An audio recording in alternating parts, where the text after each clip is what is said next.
ganaste de nuevo. Como corresponde. A mí la verdad se me pegaron un poquito las sábanas. Bueno, te cuento que camino hacia aquí estuve leyendo el correo y hay comentarios de la gente que le ha gustado sobre todo nuestro último programa. Parece que hemos dado en el clavo con los temas. Así es, creo que estamos por buen camino y además es importante que la gente tenga información, pueda absolver sus dudas sobre los distintos temas y más aún si involucra nuestros derechos. Porque si bien hay algunas dudas que se pueden, digamos, responder con un poquito de investigación, hay otros temas que sí necesitan de una orientación y para eso estamos nosotras. Así es importante acudir a fuentes confiables porque sabemos que, por ejemplo, en Internet podemos encontrar todo tipo de información, verdadera y falsa. Eso es, así que seguiremos haciendo nuestro mejor esfuerzo para brindarles a nuestros televidentes la resolución de todos sus casos. Bueno, yo justamente hablando de casos, estoy viendo uno que me interesa bastante. ¿Ah, sí? Y es lo referido a la propiedad intelectual. Creo que en ese punto hay mucha confusión, incluso en el tema de registro de libros, de derechos de autor y demás, ¿no? ¿Y cómo así decidiste elegir ese tema? Es que vi en una entrevista que había una disputa por la autoría de un libro. Entonces, en propiedad intelectual hay que ver el tema de imagen comercial, de patentes, en fin, todos esos detallitos son importantes que la gente conozca y de esta manera ver que no haya ningún problema o algún tipo de confusión por eso, ¿no? Ajá, porque estoy viendo que el día 26 de abril fue el Día de la Propiedad Intelectual. Así es, así que es un empujoncito para tocar este tema. Eso te inspiró, ¿verdad? Tú sabes, hay que motivarse. Yo todavía no he elegido los temas, creo que voy a darle una mirada adicional a ver si finalmente ya me quedo con dos. Perfecto, entonces vamos a empezar y tomamos los casos para que nuestros televidentes estén sumamente informados. Perfecto, manos a la obra. Ok.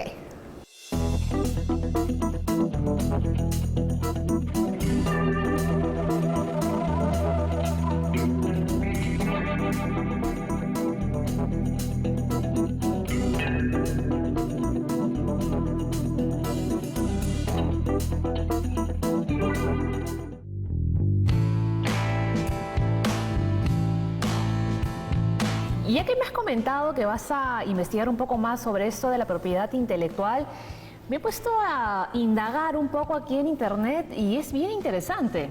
Sí, justamente estoy leyendo que los primeros indicios de una ley de propiedad intelectual, dice acá, se da durante el Renacimiento, con la llegada de la imprenta, y la motivación era tener el control político, porque en esa época los derechos de autor no estaba en quien escribía, por ejemplo, sino en la imprenta, en quien publicaba. Y ahora, entonces, ¿cómo se aseguran los derechos de la propiedad intelectual?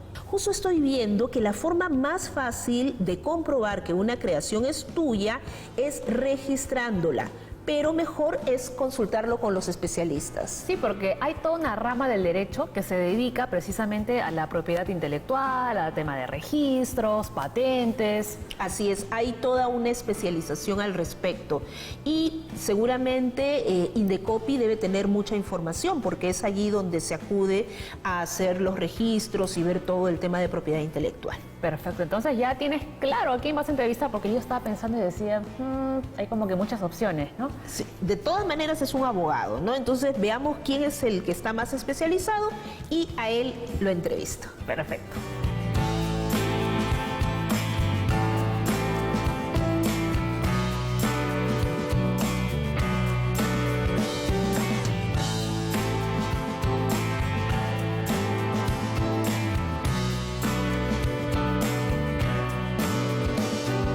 Bien, perfecto. Así quedamos, doctor.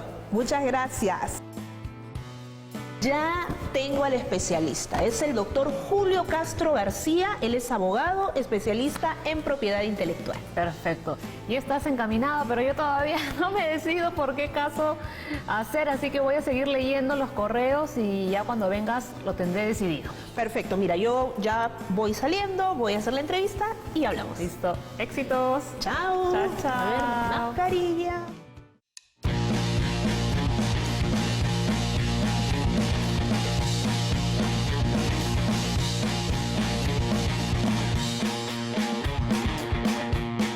Doctor Julio Castro García, es un gusto para nosotros estar con usted y hablar de un tema tan importante y del cual tenemos tantas consultas como es la propiedad intelectual. ¿Cómo está? Muchas gracias, Sofía, por la visita de ustedes. Muchas gracias al programa Caso por Caso.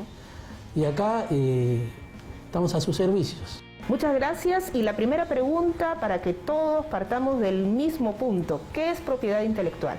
Propiedad intelectual es un conjunto de derechos que otorga el Estado, títulos que otorga el Estado, para el uso exclusivo del derecho, exclusivo y excluyente contra terceros. Esto naturalmente le va a permitir al titular o al usuario incrementar o darle un valor económico, sobre todo en estos tiempos. ¿Cómo se clasifica? La propiedad intelectual tiene dos campos: los derechos de autor y la propiedad industrial. Los derechos de autor comprenden todo lo que son creaciones del ingenio, del intelecto humano. Por ejemplo, un cuadro. Ya. Este es el cuadro de Renoir, ¿no? Por ejemplo, un tema musical, cualquier tema del Grupo 5, por ejemplo. Ya. Una obra literaria, cualquier obra de Mario Vargas Llosa, por ejemplo. Software, es muy importante el software ahora en estos tiempos, entre otras creaciones comprendidas como derechos de autor. La propiedad industrial es un conjunto de derechos relacionados con signos distintivos básicamente, pero patentes de invención, modelos de utilidad, diseños industriales, entre otros. Y hay una ley de propiedad intelectual en nuestro país que implica, que determina, si es que existe. La propiedad intelectual está protegido por nuestra Constitución política y sobre nuestra Constitución por normas o convenios internacionales. Bajo ello, cada campo tiene su propia ley. Derecho de autor por el decreto legislativo 822 y propiedad industrial por la decisión 486 de la Comunidad Andina. Esto es muy importante, porque en el Perú se regula los derechos de propiedad industrial a través de la decisión 486, que es una norma comunitaria que se aplica de la misma manera en Bolivia, Ecuador, Colombia y Perú.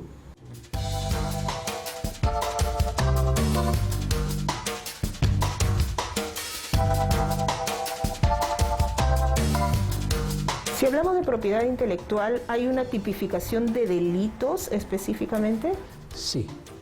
El Código Penal peruano ha tipificado, por ejemplo, la violación de derechos de autor. Si yo agarro una obra y la pirateo, un libro, por ejemplo, la fotocopio y la vendo, eso constituye un delito contra los derechos intelectuales. Ya. Que, por ejemplo, tenemos una patente invención sobre esta mascarilla, por el tema de COVID, para proteger a recién nacidos. Ya. Y como modelo de utilidad tenemos esta mascarilla con protector facial, también creada por emprendedores nacionales. Casos de estos o registros de estos se han presentado con mayor frecuencia en estos últimos meses. Ya. Y si alguien lo ve por allí en las redes sociales, que es tan común, y hace lo mismo, ¿tendría alguna sanción? Claro que sí. Claro. ¿Qué tipo de sanción? El titular podría, vía Indecopi o vía Fiscalía Especializada, incautar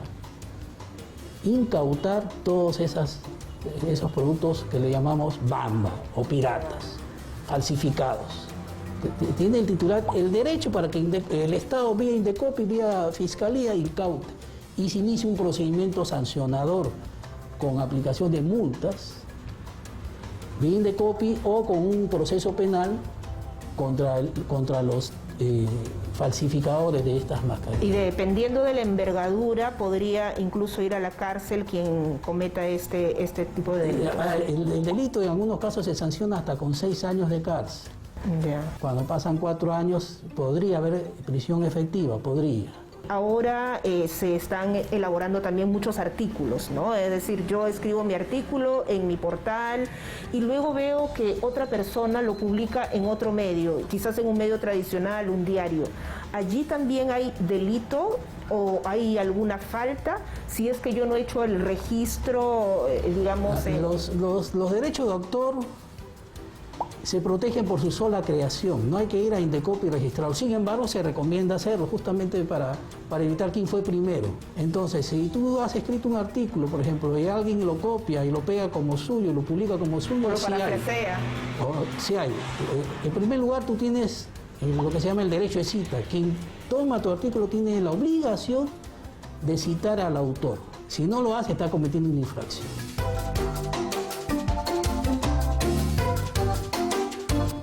Lo que yo siempre sugiero a los clientes es que antes de registrar una marca, primero tiene que registrarla, pero antes de registrarla tiene que cerciorarse vía consulta con Indecopi si la marca ya está registrada o existe una marca similar registrada.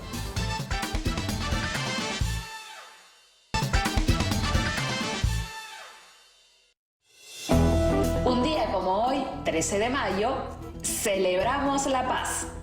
En 1999, Perú y Ecuador pusimos el último hito de la frontera común, terminando con un conflicto limítrofe que se arrastró por 150 años. Y así terminó el proceso de demarcación de la frontera sobre las cumbres de la cordillera del Cóndor, ratificando la posesión del Perú en la zona de Cenepa. También se firmaron acuerdos de comercio y navegación, de integración fronteriza y de instalación de una comisión binacional sobre medidas de confianza mutua y seguridad. Saludos al país hermano del Ecuador.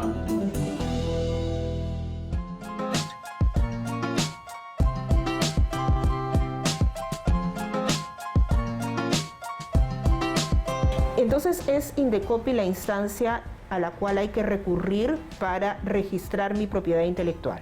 Exactamente. No hay otro espacio. No hay otra instancia. No hay otra instancia, ¿no?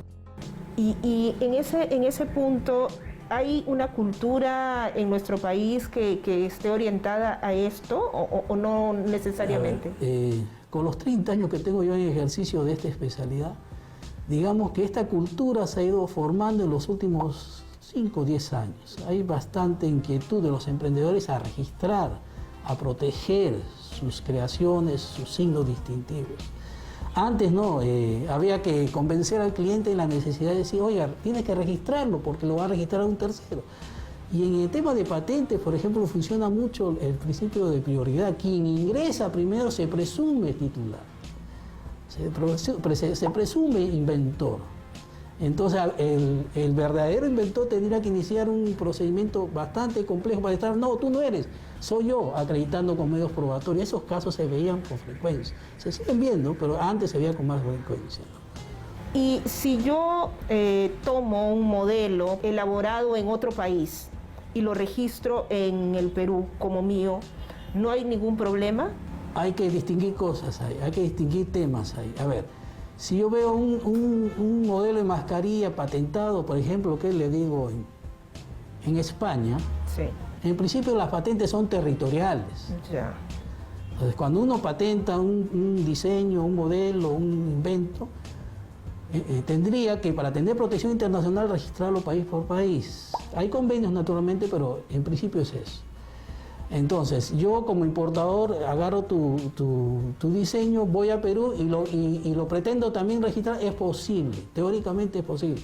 Pero Indecopi cruza base de datos con todas las agencias de gobierno que hacen estos registros y naturalmente va a encontrar que se está pretendiendo registrar en Perú algo que ya se registró en España.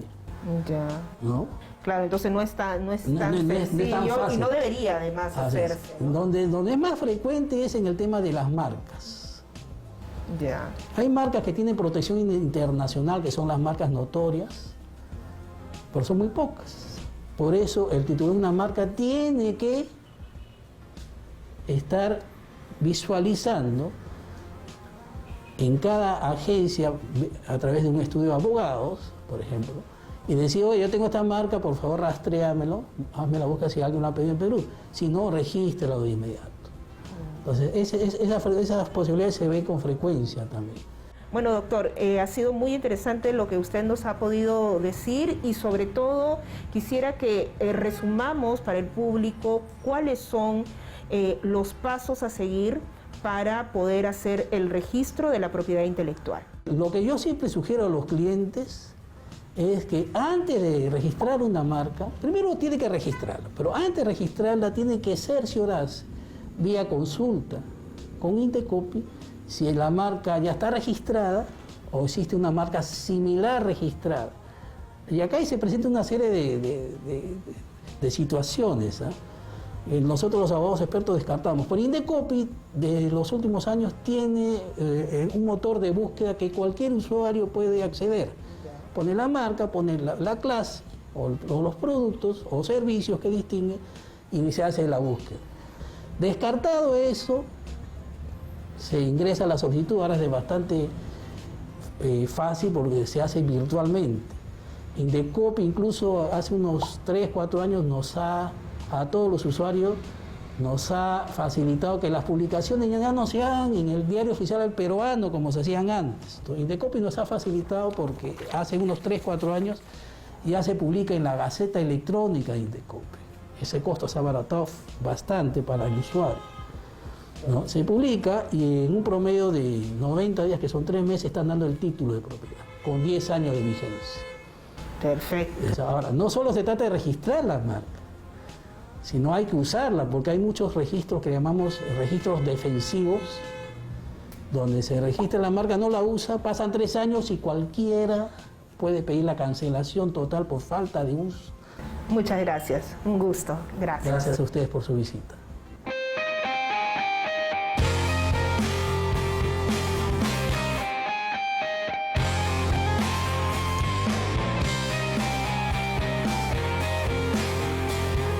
Llegué, acá Ajá, estoy. muy bien. Bueno, yo me puse a trabajar y ya tengo nuestro segundo caso. Perfecto, ¿y cuál es? Nos escribió una persona con discapacidad que quiere pelear por sus derechos. Sí, es importante esto. ¿Y qué derechos estás sintiendo que se han vulnerado? Bueno, realmente nuestro país lamentablemente no es inclusivo, ¿no? Por poner un ejemplo, el señor utiliza silla de ruedas y ni siquiera hay rampas en la ciudad para que él pueda movilizarse tranquilamente. Wow, es que de verdad tenemos que pensar en un país que realmente respete las diferencias y además considere que todas las personas debemos tener garantizados todos nuestros derechos, sin excepción. Por ejemplo, en muchos países tienen planes por parte del Estado de promoción del empleo a personas con discapacidad. ¿Aquí eso hay o no hay? Bueno, la verdad hay poco que se conozca, ¿no? Y me parece importante que las personas con discapacidad tengan garantía de igualdad de oportunidades, así que es un tema que hay que tratar. Y ahora que estamos ya rumbo a nuestro bicentenario, siempre decimos igualdad de oportunidades. E inclusión, es decir, supuesto. todas las personas tienen los mismos derechos sin ningún tipo de discriminación. ¿Y a ti cómo te fue? Muy bien, la verdad ahora ya tengo todo claro sobre la propiedad intelectual, cuáles son los pasos a seguir. ¿Caso resuelto? Caso resuelto.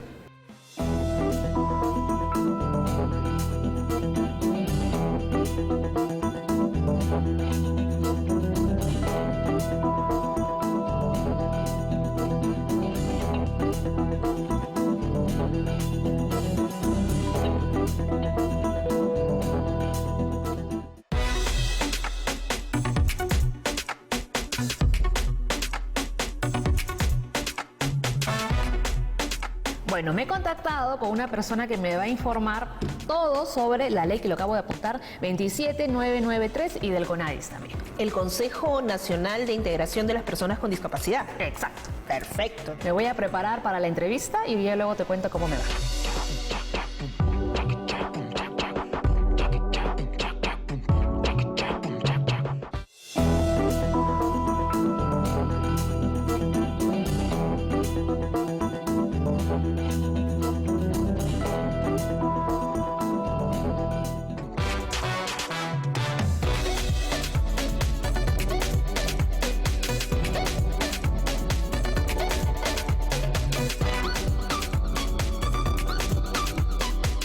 Laura, ¿cómo estás? Muchísimas gracias por recibirnos aquí en la sede del CONADIS, porque precisamente vamos a hablar de los derechos de las personas con discapacidad aquí en nuestro país. Mucho gusto. Para comenzar, ¿cuál es el censo de las personas con discapacidad en el Perú? En el año 2017 se realizó el censo nacional en nuestro país y arrojó que aproximadamente viven en el Perú más de 3 millones de personas con discapacidad. Y esto representa el 10.3% de la población nacional en el Perú. Si bien vemos que son 3 millones, ¿nos podrías especificar un poco más en cuanto al sexo, la edad, dónde se ubica el gran número de personas con discapacidad en nuestro país? ¿Por regiones podríamos decirlo? Claro, mayoritariamente son mujeres, más del 50% de personas con discapacidad son de sexo femenino. Entre los grupos de edad tenemos también que la mayor parte de personas con discapacidad son de 60 a más años de edad, son personas adultas mayores, ¿no? que como sabemos, por razones de la edad, por razones de enfermedades crónicas, etcétera, pues en esta etapa de la vida se encuentran en situación de discapacidad. ¿Y el mayor porcentaje se concentra aquí en Lima Metropolitana? En la zona urbana, sí, en Lima Metropolitana, porque tiene una gran densidad poblacional, pero también en el norte del país, en Piura y Tumbes, son regiones con gran población con discapacidad también. Para hacer un poco más específico, ¿cuáles son los tipos de discapacidad? Claro, lo que tenemos que tener primero en cuenta es la definición, ¿no? La persona con discapacidad es aquella que tiene una o más deficiencias, pueden ser deficiencias físicas, sensoriales, mentales o intelectuales, y estas deficiencias, cuando interactúan con alguna barrera que se encuentra en el entorno, limita el ejercicio de un derecho. En el caso de las personas con discapacidad, también de acuerdo al censo, se verificó que más del 40% tiene una discapacidad asociada a una deficiencia visual. Seguido de esto están las personas con discapacidad física, personas con discapacidad auditiva, personas sordas y ya los otros tipos también, ¿no? Mentales o intelectuales.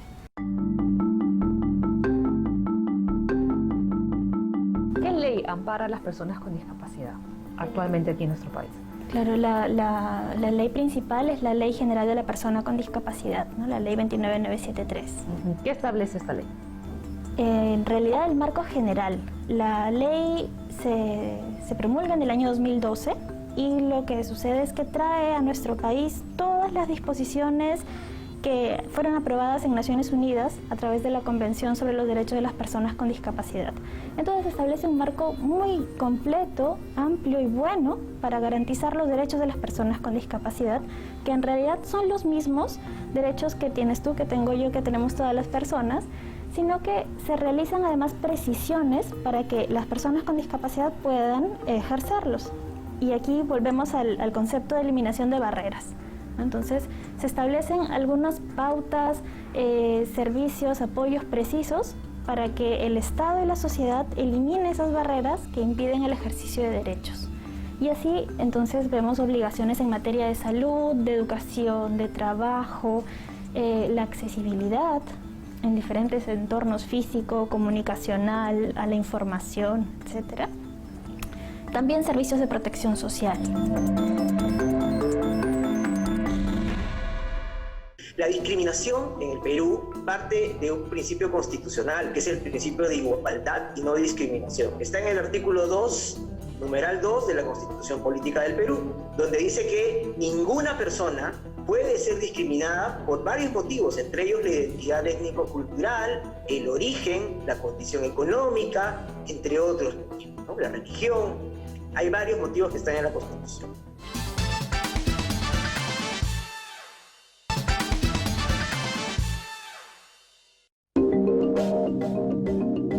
¿Sabes que toda niña, niño o adolescente cuyo padre, madre o ambos hayan fallecido durante la emergencia sanitaria por la COVID-19 tienen derecho a una asistencia económica de 200 nuevos soles?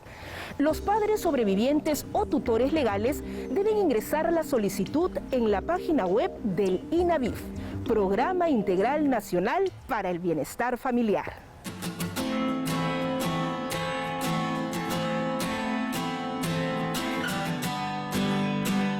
Laura, el día de hoy hemos llegado a la sede del Consejo Nacional para la Integración de la Persona con Discapacidad. ¿Cuál es la labor que hacen ustedes aquí en el CONADIS?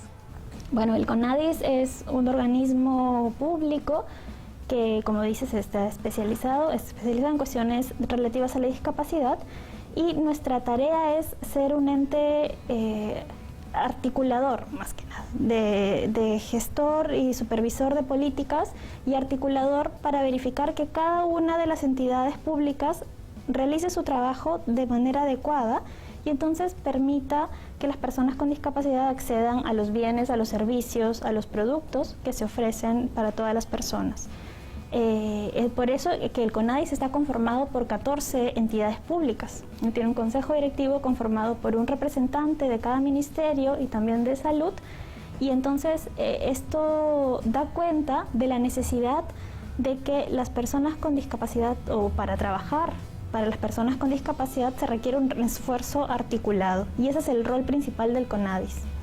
No nos olvidemos que estamos atravesando una pandemia, y de qué forma se han visto afectadas estas personas ahora, y de qué forma también se les está brindando un apoyo, ¿no? Bueno, la pandemia lo que ha hecho es poner más en evidencia todas estas dificultades y brechas que enfrentan las personas con discapacidad. Y también lo que ha hecho es ponernos, en muchos casos nosotros, en las situaciones que normalmente enfrentaban las personas con discapacidad, que son cuestiones de aislamiento, de imposibilidad de ir a trabajar, de imposibilidad de ir a un centro de salud, de imposibilidad de ir a un servicio educativo. Como se ha visto recrudecida las brechas y la imposibilidad de acceso a servicios para esta población, también se han establecido algunos mecanismos para que puedan acceder. Por ejemplo, se ha empezado con toda la virtualidad a hacer más accesibles las tecnologías para que puedan recibir sus clases virtuales, para que la certificación de la discapacidad pueda darse también de manera a través de utilizando las tecnologías de la información. ¿Cómo se obtiene este certificado de discapacidad? Pasa por una evaluación médica. Entonces se requiere que la persona se acerque a un establecimiento de salud, ya sea público o privado. En el CONADIS hay en la página web del CONADIS hay una relación de establecimientos certificadores, donde se ubican hospitales del MINSA, hospitales dependientes del Ministerio de Defensa o de la Policía, también los dependientes de salud y clínicas privadas. En cualquiera de estos, uno se acerca y solicita la evaluación para conseguir el certificado de discapacidad. ¿Es un proceso muy largo ese trámite? Dependiendo de qué discapacidad es la que tenga la persona, ¿no? Cuando son discapacidades evidentes o congénitas, de acuerdo a la norma, la certificación es inmediata. Okay. Pero hay algunos otros casos en los que se requiere de exámenes adicionales, y esto hace que el proceso se alargue un poco.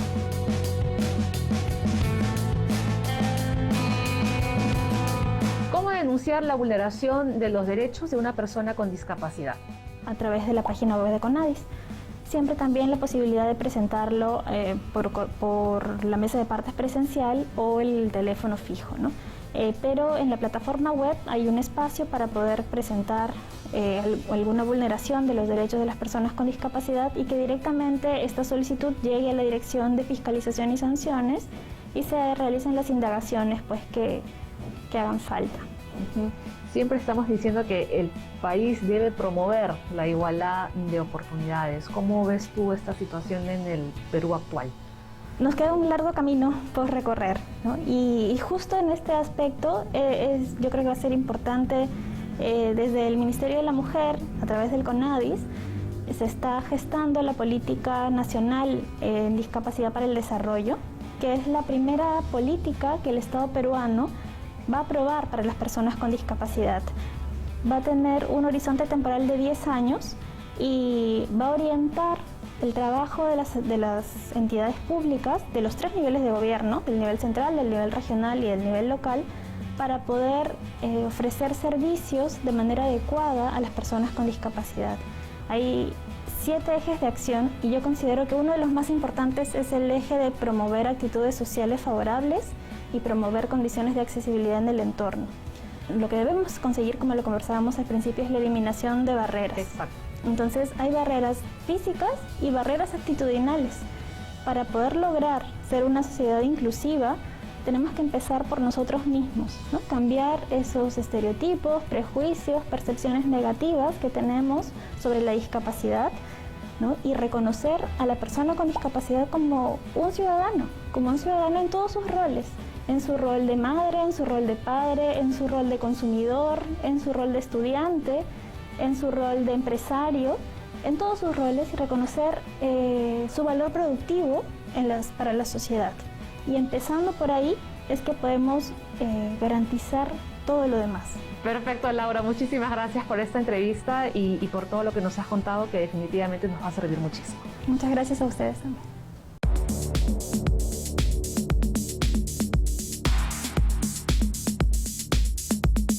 Hola Sofi, ¿cómo estás? ¿Estás libre? Qué bueno, porque quiero comentarte cuál es el paso a paso que uno debe realizar en caso se vulneren los derechos de las personas con discapacidad. Bien, te cuento que uno puede hacer una denuncia ante el CONADIS, pero evidentemente ahora por la coyuntura del COVID-19 hay que hacer este trámite por internet, pero no es nada complicado. Aquí puedes denunciar hasta 24 tipos de infracciones, ya sean de educación, accesibilidad, trabajo, salud, entre otros. El paso 1 es ingresar a la página de CONADIS, que es el Consejo Nacional para la Integración de la Persona con Discapacidad. El paso 2 es que debemos ubicar la opción Orientación, Trámites y Servicios más visitados. Si la opción que estamos buscando no aparece a simple vista, hay que hacer clic en el recuadro que dice Ver todas las páginas de orientación y nos mostrará la lista completa de trámites que se pueden realizar. Una vez allí ubicamos la opción Denunciar incumplimiento de los derechos de las personas con discapacidad. Presionamos en Ir al servicio y nos va a llevar a otra ventana. Una vez allí, seleccionamos la alternativa Haz tu denuncia virtual. A continuación, nos mostrará un formulario. En este se debe detallar nuestros datos, los de la empresa que uno quiere denunciar y detallar cuál fue la infracción cometida. Y por último, es necesario adjuntar algún documento o imagen que refuercen nuestra denuncia. Y listo, solo hay que darle a enviar. ¿Qué te pareció? Perfecto. Claro, nada complicado en realidad. Y estoy yendo para la oficina y ahí conversamos. Listo, nos vemos. Chao, chao.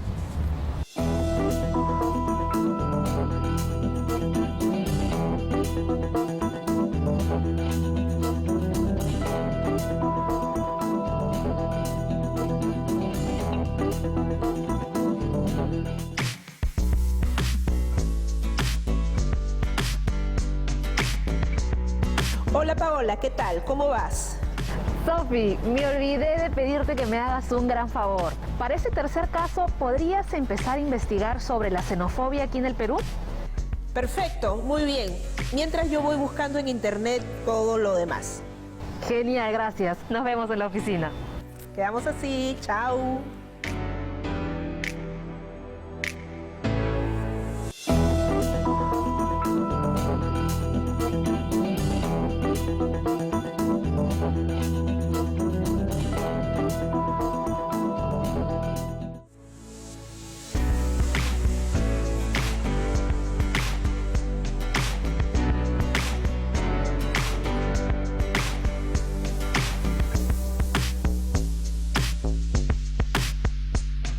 Primero veamos qué es xenofobia y qué diferencias hay con racismo y discriminación en general, ¿no? Sí, porque yo estoy viendo que hay muchísima confusión con ambos términos. Mira, aquí por ejemplo lo que he encontrado es que la xenofobia se puede dar por diversos motivos. A veces es por un tema racial.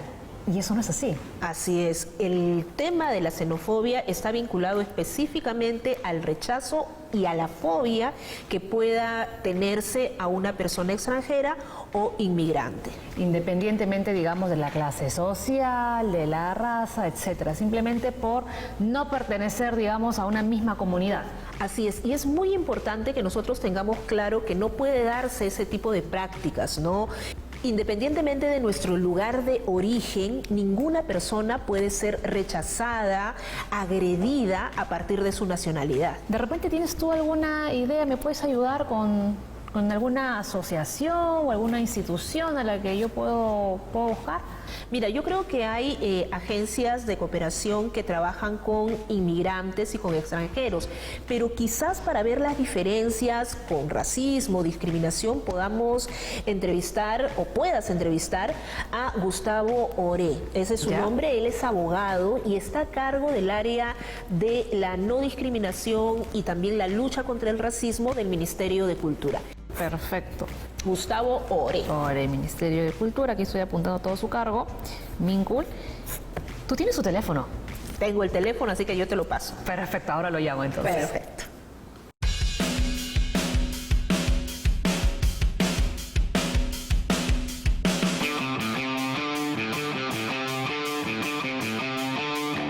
Hola Gustavo, ¿cómo estás? Muchísimas gracias por estar en Caso por Caso. Este programa tiene como objetivo orientar a nuestros televidentes y hemos recibido el correo de uno de ellos contándonos que ha sido víctima de xenofobia, y creo que tú, como director de Diversidad Cultural y Eliminación de la Discriminación Racial del Ministerio de Cultura, nos vas a poder ayudar y orientar mucho en este tema.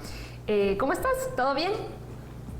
Todo bien, muchas gracias por la invitación, Paola, y un saludo a la teleaudiencia de Caso por Caso, y por supuesto que dispuesto a contestar las preguntas y conversar de este interesante tema. Claro, creo que lo que deberíamos hacer al iniciar es definir algunos términos. ¿Discriminación y xenofobia son sinónimos o no? Sí, es importante la distinción porque puede prestarse a confusión, ¿no? Normalmente hay términos como conexos: racismo, discriminación racial, xenofobia, discriminación en general, porque pueden ser por diferentes motivos. La discriminación en el Perú parte de un principio constitucional, que es el principio de igualdad y no de discriminación. Está en el artículo 2, numeral 2 de la Constitución Política del Perú, donde dice que ninguna persona puede ser discriminada por varios motivos, entre ellos la identidad étnico-cultural, el origen, la condición económica, entre otros, ¿no? La religión. Hay varios motivos que están en la Constitución. Entonces, uno de esos motivos por los cuales uno no debería ser discriminado es la identidad étnico-cultural, ¿no? O étnico-racial, y también el origen de las personas. Entonces, la discriminación es ese acto que tiene tres elementos, que es un trato diferenciado a alguien, uno ve y alguien es tratado de manera distinta, o un grupo de personas, por alguno de estos motivos, en este caso particular, por ejemplo, el origen o la nacionalidad de las personas, y que ese trato diferenciado por ese motivo nos afecte en nuestros derechos, limitándolos tanto en el goce o en el ejercicio de los derechos. Entonces, si se configuran estos tres elementos, un trato diferente por este motivo, en este caso la nacionalidad de las personas, y eso afecta a justamente el ejercicio de un derecho o el goce de un derecho, estamos ante un acto de discriminación. Por supuesto. Entonces, ¿podríamos clasificar a la xenofobia como un tipo de discriminación? Yo diría que lo correcto sería señalar que la xenofobia es una causa de la discriminación. Okay. O sea, la xenofobia es algo que causa un acto de discriminación.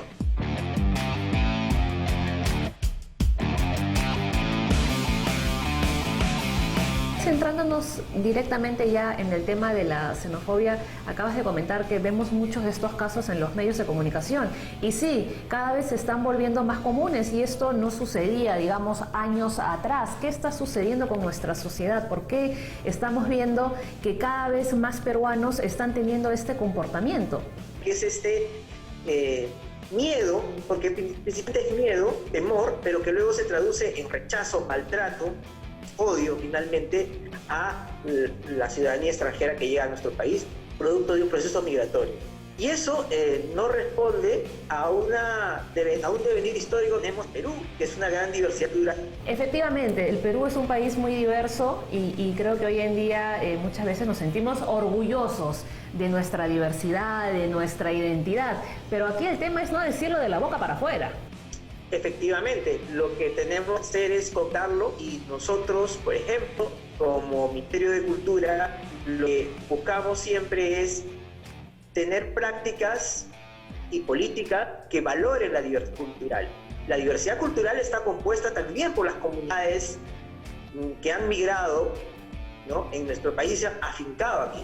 La Política Nacional de Cultura al año 2030 lo que indica es, entre uno de sus objetivos prioritarios, que se debe trabajar por la valoración de la diversidad cultural en alianza con todos los demás sectores y niveles de gobierno, porque este objetivo prioritario además aterriza en eliminar progresivamente la discriminación étnico-racial y formas conexas de discriminación. No olvidemos que Naciones Unidas ya se pronunció recomendando a los estados que en general puedan tener políticas preventivas para eliminar el racismo, la discriminación racial, la xenofobia y formas conexas de intolerancia, porque están íntimamente relacionadas estas dos formas de discriminación, estas dos formas de afectación de derechos.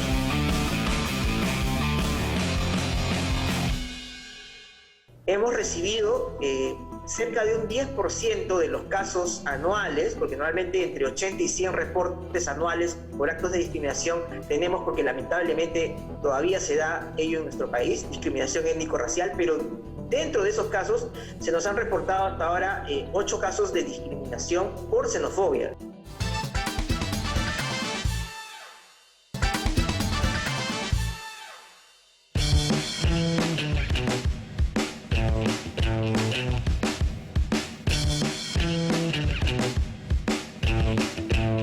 ¿Cuál es el porcentaje, digamos, de extranjeros que se ha sentido víctima, ¿no?, de xenofobia?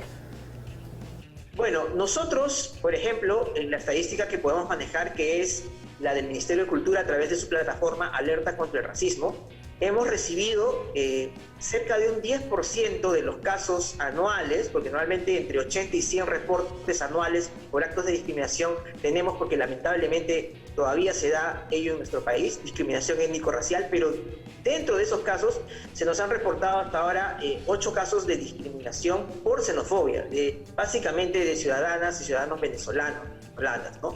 Entonces estaríamos hablando que hay un 10% que denuncia casos de discriminación. Esto es alto, Paola, es un nivel alto, porque normalmente los actos de discriminación generalmente quedan en un limbo. Las personas no se animan a denunciar actos de discriminación por lo doloroso que es sufrir un acto de discriminación, y también, dicho sea de paso, porque la legislación no permite procesos rápidos, son procesos complejos para sancionar actos de discriminación. Entonces, esos condicionantes hacen que el nivel de denuncia no sea el que realmente refleje los actos que se producen en nuestro país. Entonces, ¿qué podríamos decirle a nuestro televidente? ¿Qué respuestas podríamos darle frente a un hecho como este y que él evidentemente lo quiere denunciar? Sí, hay varios canales. Lo que nosotros, por ejemplo, hemos siempre mencionado es que tienen a mano la plataforma Alerta contra el Racismo, ¿no? A través de la plataforma Alerta contra el Racismo pueden reportar estos actos de discriminación y se le va a brindar toda la orientación legal que corresponda para, en caso decida hacer una denuncia que correspondería, porque recordemos que la discriminación en el Perú, en todas sus formas, incluida la xenofobia, es un delito que está previsto en el artículo 323 del Código Penal y que tiene una pena privativa de libertad de hasta 3 años, ¿no? Y esa sanción penal puede ser activada por una denuncia que se presente por este tipo de casos también. Pero además de la parte de sanción, trabajamos en la parte preventiva. Es decir, deberíamos siempre buscar que estos actos no solamente sean adecuadamente sancionados, sino que sean evitados.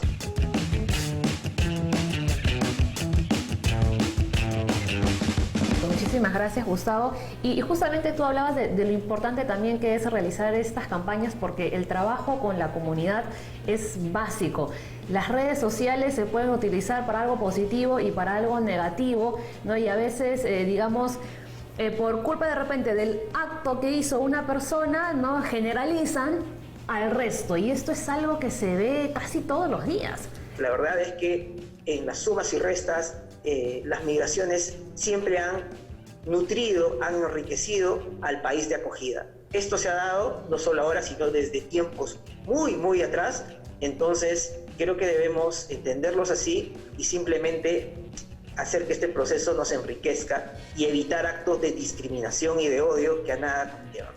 Eso es. Muchísimas gracias, Gustavo, por esta conversación. Creo que ha sido muy importante conversar contigo y que nos puedas explicar todos estos temas para que nos hagan reflexionar también, que es lo que necesitamos. Gracias por estar en Caso por Caso. Chao, chao.